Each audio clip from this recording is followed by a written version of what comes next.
Hello friends, CSIR net life sciences का immuno techniques का western blotting का ये 4th पार्ट है, जिसमें हम CSIR net related previous year के क्वेश्चंस डिस्कस करेंगे।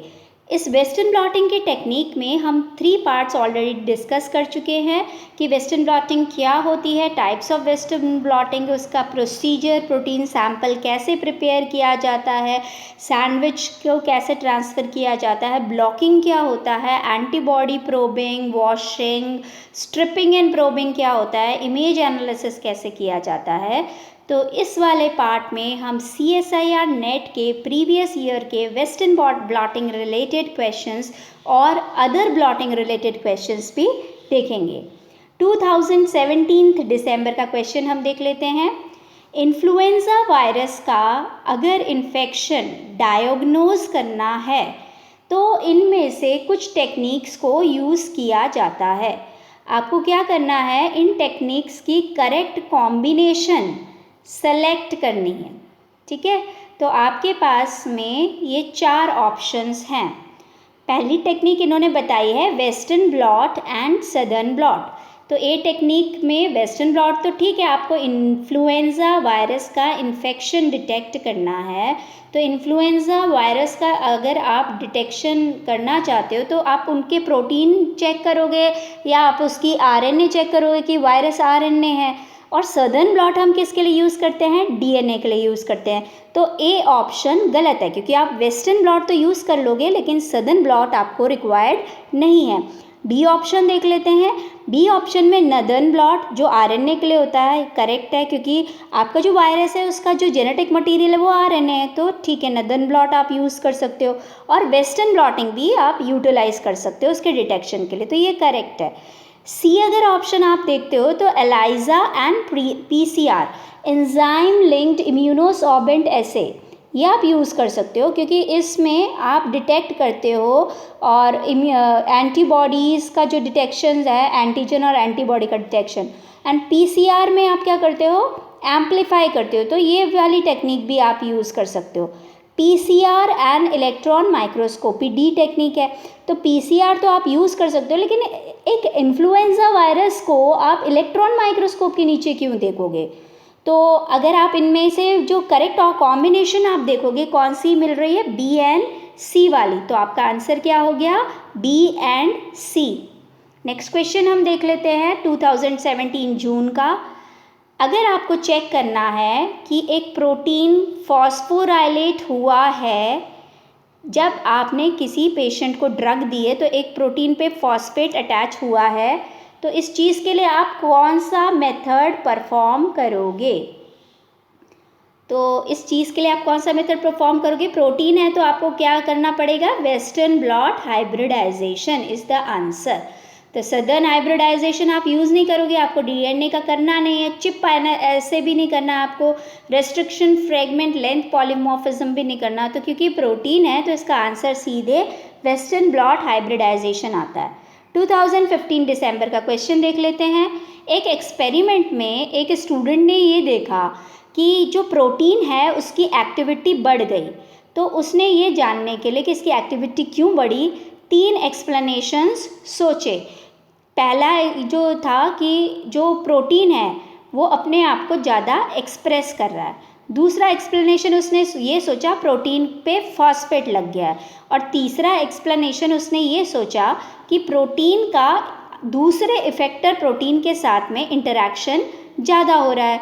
इस जो सोच थी इसको कंफर्म करने के लिए उसने काफ़ी सारे एक्सपेरिमेंट्स किए ताकि पता चल जाए कि बेसिकली हुआ क्या था। तो उसको ये पता चला कि उसका जो प्रोटीन है वो ज़्यादा एक्टिविटी क्यों शो कर रहा है, क्योंकि उसमें फॉस्फोरिलेशन हो चुका है। तो इनमें से कौन सा ऐसा एक्सपेरिमेंट है जो उसने नहीं किया होगा इस सपोर्ट के लिए, मतलब इस चीज़ को सपोर्ट करने के लिए। उसको ये पता करना था ना कि प्रोटीन पे फॉस्फेट लगा है, इसी की वजह से वो ज़्यादा क्या कर रहा है, एक्टिविटी शो कर रहा है। तो ये जो 4 टेक्निक्स दे रखी हैं, इन 4 टेक्निक्स में से एक ऐसी टेक्निक है जो उसने बिल्कुल भी यूज़ नहीं की, ये एविडेंस फाइंड आउट करने के लिए कि प्रोटीन का इंक्रीज्ड फॉस्फोरिलेशन हुआ है। वेस्टर्न ब्लॉट एनालिसिस प्रोटीन से रिलेटेड होता है तो की होगी उसने। एनालिसिस ऑफ ट्रांसक्रिप्शन रेट, अब इस टेक्निक के बारे में हम सोचते हैं ट्रांसक्रिप्शन क्या होता है। ट्रांसक्रिप्शन होता है डीएनए से आरएनए बनना। तो डीएनए से आरएनए बनना या प्रोटीन पे फॉस्फेट लगना, इसका क्या रिलेशन है? ऑब्वियसली कोई रिलेशन नहीं है।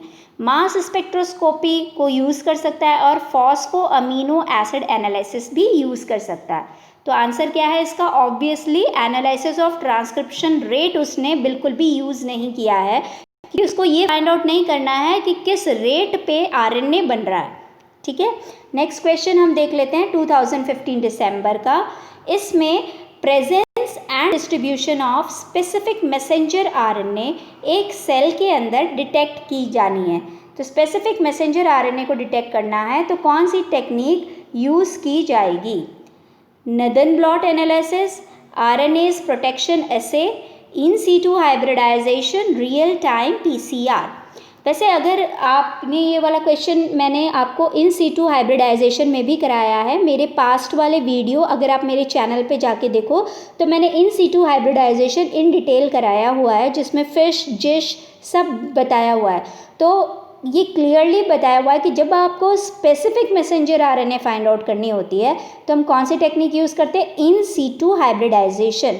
और इसके बारे में आपको जानना है तो आप मेरे प्रीवियस वीडियो देख सकते हो मेरे चैनल के लिंक पे जाके। तो इसका आंसर है इन सीटू हाइब्रिडाइजेशन। नेक्स्ट है 2015 दिसंबर का ये question. 4 single amino acid mutations हुई हैं ए से डी के बीच में। एक प्रोटीन है उसमें ए से डी के बीच में एक सिंगल म्यूटेशन हुई है एपिटोप रीजन में मोनोक्लोनल एंटीबॉडी एक्स में, और इसे ई कोलाई के अंदर एक्सप्रेस कराया गया। तो जो लाइसेट था 4 ई कोलाई कल्चर्स के, उसका फिर एसडीएस पेज किया गया और फिर उसे नाइट्रोसेलुलोज मेम्ब्रेन पे ट्रांसफ़र किया गया, वेस्टर्न ब्लॉटिंग की गई। तो ये जो रिज़ल्ट है वो इस तरह से रिप्रेजेंटेड है। ए से तो मोनोक्लोनल एंटीबॉडी का बताया हुआ और लोड कंट्रोल बताया हुआ है। यहाँ उन्होंने बताया है कि जो 4 सिंगल म्यूटेशंस हैं वो क्या थी? वेलाइन जो था वो एलेनिन में चेंज हो गया था, ग्लाइसिन जो था प्रोलीन में चेंज हो गया था, एलेनिन जो था एस्पैरेटिक एसिड में कन्वर्ट हो गया था, और आइसोल्यूसिन ल्यूसिन में चेंज हो गया था। तो ये जो आपको ए बी सी डी पे जो ये आपको मिले हैं बैंड्स, WT क्या है? वाइल्ड टाइप का बैंड है ना। A B C and D पे जो बैंड मिले हैं उसका कुछ एक्सप्लेनेशन, करेक्ट एक्सप्लेनेशन आपको फाइंड आउट करना है। तो ये 4 एक्सप्लेनेशंस इसमें दे रखे हैं। पहला एक्सप्लेनेशन कहता है कि जो बी पॉइंट है उसमें ये बताया जा रहा है, जो म्यूटेशन है वो ये बता रहे हैं कि वेलाइन एलेनिन से रिप्लेस हो गया है, और सी वाला जो है जहाँ पे कोई बैंड ही नहीं दिख रहा है वहाँ ग्लाइसिन प्रोलीन से रिप्लेस हो गया है। दूसरा वाला जो है वो बताता है कि जो बी वाला है वो ग्लाइसिन का प्रोलीन से रिप्लेसमेंट बता रहा है, और डी वाला जो है वो बता रहा है वेलाइन से एलेनिन का रिप्लेसमेंट। थर्ड वाले में अगर आप देखोगे तो डी वाला जो पार्ट है वो ये बता रहा है आइसोल्यूसिन से ल्यूसिन में रिप्लेसमेंट, और ए वाला जो सेक्शन है वो एलेनिन से किसके अंदर? एस्पैरेटिक एसिड के अंदर रिप्लेसमेंट। फोर्थ वाला जो है वो ऑप्शन ये बताता है कि आपका जो सी बैंड है जहाँ पे बैंड नहीं बना है वो वेलाइन से एलेनिन, और जो ए वाला जो बैंड आपका लाइट बैंड बना है आइसोल्यूसिन से ल्यूसिन वाला। ठीक है, तो अगर आप देखो तो सी पे बैंड नहीं है और डी पे बैंड नहीं है। तो जहाँ बैंड नहीं है वहाँ बेसिकली पॉसिबिलिटी क्या हो सकती है कि ग्लाइसिन से प्रोलीन में कन्वर्ट हुआ हो, और ऐसा ऑप्शन आपको सिर्फ किस में मिल रहा है? फर्स्ट में मिल रहा है। तो ये जो करेक्ट स्टेटमेंट है वो सिर्फ फर्स्ट वाला है कि जो जहाँ पे आपको बी बैंड मिल रहा है वहाँ रिप्लेसमेंट वेलाइन का एलेनिन से हुआ है, और जहाँ आपको सी वाले पोर्शन पे देख रहे हो वहाँ ग्लाइसिन का रिप्लेसमेंट प्रोलीन से हुआ है। नेक्स्ट क्वेश्चन हम देख लेते हैं 2015 जून का। एक कन्फर्मेटरी टेस्ट किया जा रहा है HIV के लिए। तो HIV में एक या उससे ज़्यादा वायरस के एंटीजन्स प्रेजेंट हैं ब्लड सैंपल में पेशेंट के, मतलब एक पेशेंट को बहुत सारे वायरसेस ने इन्फेक्ट किया हुआ है, लेकिन आपको कन्फर्मेटरी टेस्ट करना है HIV का। तो इसके लिए आप जो स्टेप्स हैं जो परफॉर्म करते हैं वो ये स्टेप्स परफॉर्म करते हैं। तो आपको इसमें से करेक्ट सीक्वेंस बताना है स्टेप्स का, ठीक है। तो ये बिल्कुल वेस्टर्न ब्लॉटिंग का प्रोसीजर अगर आपने बहुत अच्छे से देखा है तो आप इसको एक्सप्लेन कर सकते हो।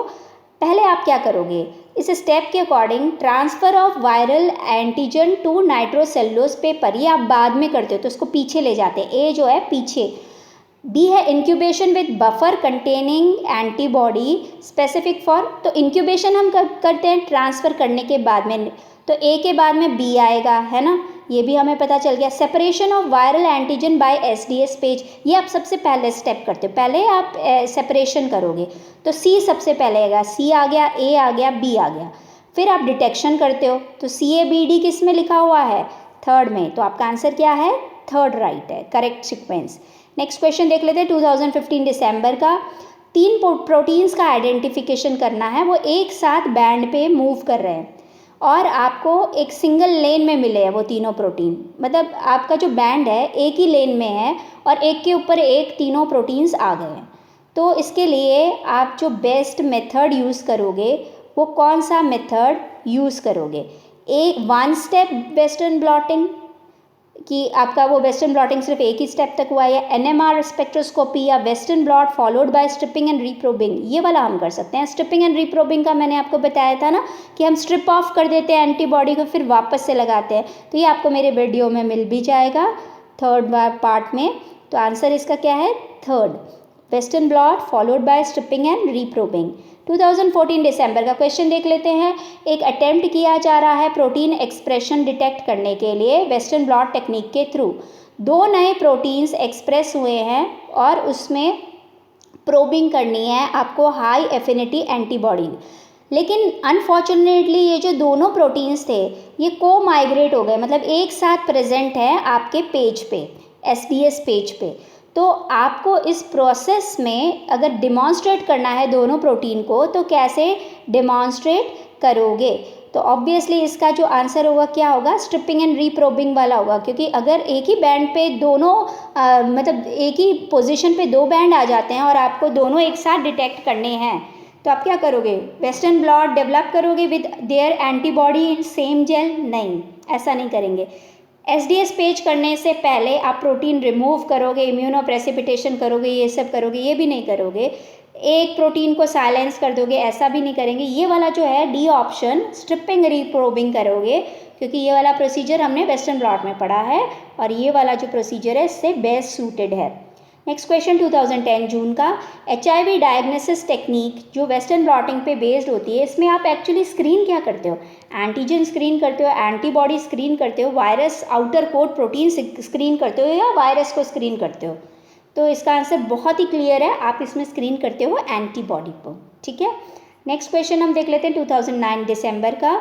जो बेस्ट टेक्निक जिससे कि मदद से आप मैसेंजर RNA को एनालाइज करते हो साइटोप्लाज्म के उस साइट में, तो RNA एनालिसिस के लिए आप कौन सी ब्लॉटिंग टेक्निक यूज़ करते हो, नदन ब्लॉट एनालिसिस, ठीक है।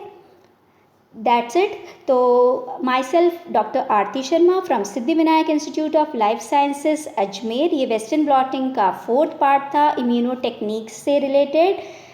कोई भी क्वेरी हो तो आप मुझे कॉन्टैक्ट कर सकते हैं या मुझे व्हाट्सएप पे भी पूछ सकते हैं। Thank you, keep watching.